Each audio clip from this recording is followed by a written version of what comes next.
এত শর্ট টাইমে আমরা বিপিএলটা করব কি করব না। সারা বাংলাদেশে সিকিউরিটি সব কিছুই ব্যাপারে তো সরকারের থেকে আমরা গ্রিন সিগন্যাল না পেলে, আচ্ছা আপনারা জানেন যে রিসেন্টলি 3-4 দিন আগেই গভর্নিং কাউন্সিলটা রিকনস্ট্রাক্ট করা হয়েছে। সো তারপর থেকে আমরা প্রথম কথা আমাদের ডিসিশনটা নিতে হয়েছে যে এত শর্ট টাইমে আমরা বিপিএলটা করব কি করব না। সো ফার্স্ট থিং হচ্ছে যেটা I am delighted to announce যে আমরা বিপিএল সেদিনও লাস্ট প্রেস কনফারেন্স বলেছি যে board has decided to hold the BPL. Timing হচ্ছে মিড ডিসেম্বর থেকে মিড জানুয়ারি এই উইন্ডোটাতে। আর আপনার আমাদের তো এটা জানেন যে এটা নতুনভাবে শুরু হচ্ছে, কারণ আগের যত টিমের সাথে কন্ট্রাক্ট ছিল এগুলি শেষ হয়ে গেছে। সো এখন যেটা হচ্ছে যে আমাদের এই কালকেই ইওআইটা আসবে কাগজে। আর এখানে যেটা হয়েছে যে আমরা যেটা এবার ইওআইতে করেছি যে 10টা রিজনের বলেছি নাম। হ্যাঁ, এইখান থেকে আমাদের যে উইন্ডোটা আছে এই বছর যেহেতু শর্ট টাইম আমরা কমফর্টেবল উইথ আ 5 টিম, তাই বলে যে 6টা-7টা হবে না, হ্যাঁ সেটা বলছি না, কিন্তু কথাটা হচ্ছে we are comfortable with this 1 মাসের উইন্ডোতে 5টা টিম নিয়ে করার। সো আমাদের প্রায়োরিটি হচ্ছে যে প্রথম 5টা টিম। কিন্তু আপনারা জানেন যে গত বিপিএল টিপিএলে যেই সব প্রবলেম আমাদের হয়েছিল বেসিক্যালি ফ্র্যাঞ্চাইজি নিয়ে হয়েছিল। তো selection of franchise we will be very very very strict. মানে ফাইন্যান্সিয়ালস ঠিক না থাকলে, ম্যানেজমেন্ট ঠিক না থাকলে, হ্যাঁ আপনি বড় গ্রুপ হয়তো হচ্ছেন, ফাইন্যান্সিয়াল ভালো, কিন্তু আপনার ক্রিকেট ম্যানেজমেন্টেও তো লোক নিয়ে করতে হবে। এইসব বেসিক্যালি আমরা দেখব। আর আরেকটা হচ্ছে যে এখানে অনেক মিডিয়াতে আমরা দেখেছি যে আইএমজির কথাটা, যে আইএমজির সাথে কিন্তু কথা আগিয়ে যাচ্ছে। এটা যে হচ্ছে তারা বলেছে অনেক জায়গায় দেখলাম কাগজে যে আইএমজি নট ইন্টারেস্টেড টু মানে অ্যাসিস্ট আস, বা এটা কিন্তু ভুল কথা। তাদের সাথে আমাদের কন্ট্রাক্টটা অলমোস্ট দেয়ার, সেই নেক্সট কয়েকদিনেই সই হয়ে যাবে এবং দে আর অন বোর্ড। অ্যান্ড হয়তো পরিসরটা যেহেতু এবার ভেরি শর্ট, এই পরিসরটা হয়তো কম হবে, কিন্তু they are on board, we are starting very quickly. পরিসরটা কোন জায়গা দিয়ে কম হবে মিঠু ভাই, যে আইএমজির কাজের পরিসরটা কোন জায়গা দিয়ে? না সেটা তো এখনো বলতে পারছি না। মানে ব্যাপারটা হচ্ছে কি আপনার 7 মাসের কাজ, পরিসরটা মানে কি 7 মাস 8 মাসের একটা টুর্নামেন্টের কাজ, হ্যাঁ সেইটা। আর 2 মাসে টুর্নামেন্ট করতে হইলে আপনি জানেন যে it is next to impossible. কিন্তু আমরা এই চ্যালেঞ্জটা নিয়েছি, এই চ্যালেঞ্জটা আমরা করব। তো পরিসরটা তখন আমরা যেরকম অলরেডি আমরা একটা ভেন্যু বাড়ানোর চিন্তা হচ্ছে, ইভেন মিডিয়া, লজিস্টিক, মার্কেটিং আর আমাদের গভর্নিং বডির পাইলট, এরা সবাই কিন্তু, আর ওইখানকার যে আমাদের ডিরেক্টর, তারা সবাই কিন্তু কালকে অ্যাকচুয়ালি ভিজিটে যাচ্ছে টু ভেন্যু রাজশাহী। তো আমরা 2টা জানেন যে ভেন্যু আমরা বাড়াতে চাই, একটা ভেন্যু বাড়াতে পারবো যেহেতু ভেরি শর্ট টাইম।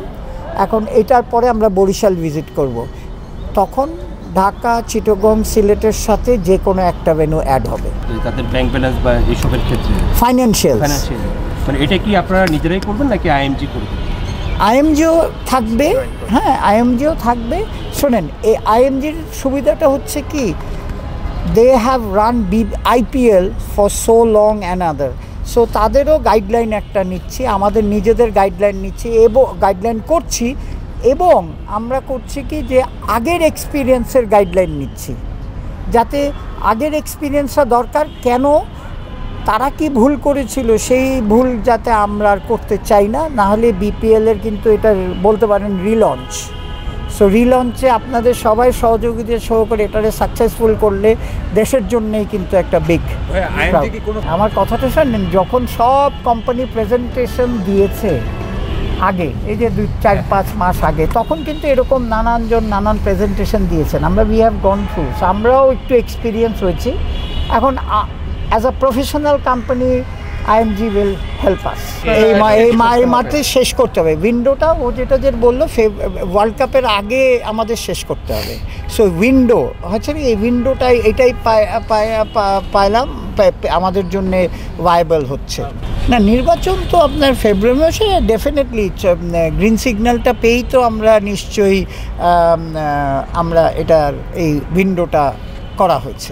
না সরকার থেকে তো আমাদের সব কিছুতে ক্রিকেট বোর্ড সব কিছু আমাদের গ্রিন সিগন্যালটা তো এরকম একটা বড় পরিসরের টুর্নামেন্ট সারা বাংলাদেশে সিকিউরিটি সব কিছুই ব্যাপারে তো সরকারের থেকে আমরা গ্রিন সিগন্যাল না পেলে এটা তো এগিয়ে যাওয়া সম্ভব না। এখন একটা জিনিস হচ্ছে 5 বছরই, জিনিসটা হচ্ছে যে ক্রাইটেরিয়া হচ্ছে আমরা যাদের দিব, দেখেন 6টা 7টা 8টা টিমে কোনো বাধা নেই, কিন্তু আমাদের একটাই বাধা হচ্ছে যে আমাদের উইন্ডো। এক হচ্ছে world cup, basically world cup. আমরা ইলেকশন হয়তো ফেব্রুয়ারি ইলেকশন আপনারা বলছেন, এইটার ক্রাইটেরিয়া থেকে ওয়ার্ল্ড কাপ শুরু হয়ে যাবে। সো ওয়ার্ল্ড কাপের আগে ফার্স্ট অফ অল আমাদের টিমের জন্য সুবিধা হচ্ছে they will get prepared playing BPL. That was the first consideration. একটা এরকম বড় টুর্নামেন্ট খেলে ওয়ার্ল্ড কাপে গেলে আমরা অনেকগুলি প্লেয়ারের থেকে বাঁচতে পারবো যারা পারফর্ম করবে, আর যারা রেগুলার প্লেয়ার তাদেরও একটা ভালো প্র্যাকটিস হবে। ম্যাচের উপর কোনো প্র্যাকটিস হয় না। তো সুতরাং আপনার সেই দিকে চিন্তা করে আমরা আমাদের প্রেসিডেন্ট সাহেব বোর্ড ডিসাইডেড যে we have to hold this. First of all ক্রিকেটটাকে চালু রাখার জন্যে, প্লাস বাংলাদেশ ক্রিকেট টিমটাকে অ্যাসিস্ট করার জন্য। না এখন দেখেন এটাই দেখি, এটা তো ব্যাপারটা হচ্ছে এটা আগে তো বলা যাচ্ছে না। সো আপনার এটা একটা কম্বিনেশন, অ্যান্ড বাংলাদেশের ক্রিকেটের জন্য যেটা ভালো হবে সেটাই নেওয়া হবে, সেটাই করা হবে, একদম ভেরি সিম্পল। যেটা 5টায় আমরা স্টিক না, কিন্তু বলতেছি যে আমাদের কমফোর্টেবলি এর মধ্যে শেষ করা যাবে।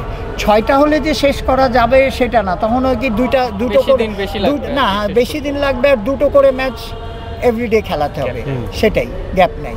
আমাদের ইউআই তো আসছে আপনারা জানেন, সো প্রত্যেকটা দলকেই নতুন করে অ্যাপ্লাই করতে হবে। সো যেই দলই থাকবে নতুন করেই ওনাদের অ্যাপ্লাই করতে হবে as per contract. Basically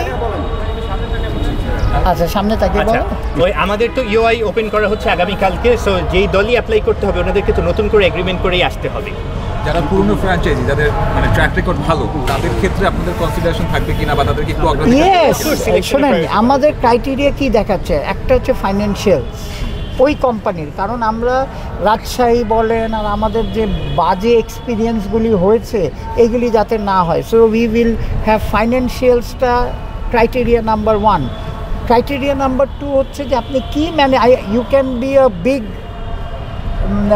group, but আপনি তো কাউকে নিয়ে আপনার এইটা চালানোর জন্য আপনি ম্যানেজমেন্ট তৈরি করবেন একটা, যে আমরা এরকম ফর্মার প্লেয়ার এদের নিয়ে একটা তৈরি করেছে। তো এইসব সব কিছু দেখা হবে। সো সেইখানে এক্সপিরিয়েন্সে গিয়ে তো আপনি আমাদের